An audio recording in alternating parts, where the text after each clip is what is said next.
Zatresimo mrežu! Vrhunski sportski sadržaj od sada na ultimativnoj sportskoj adresi www.sportskenovosti.hr.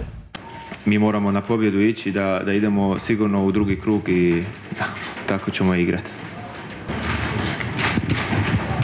Pa, sigurno je favorit, ali ja mislim da jučer smo vidjeli Nizozemce da su pokazali 3-0 protiv Italije, da su tu i super su igrali. Ja mislim da do sada za mene je Portugal ili Nizozemci favoriti.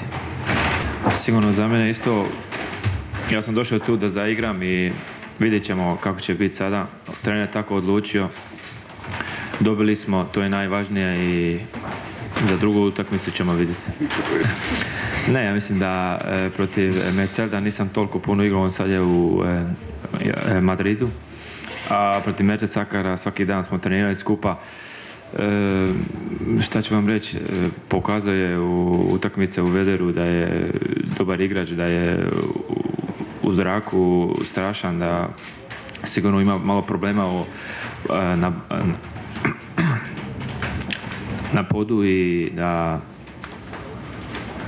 da ćemo vidjeti kako će biti, ko će igrati, ko neće igrati i kako će vezna linija igrati sa špicovima i ja mislim da mi moramo kombinirati kako smo i prije protiv Engleske i kako smo pokazali na kvalifikacijama i da mi moramo to proći.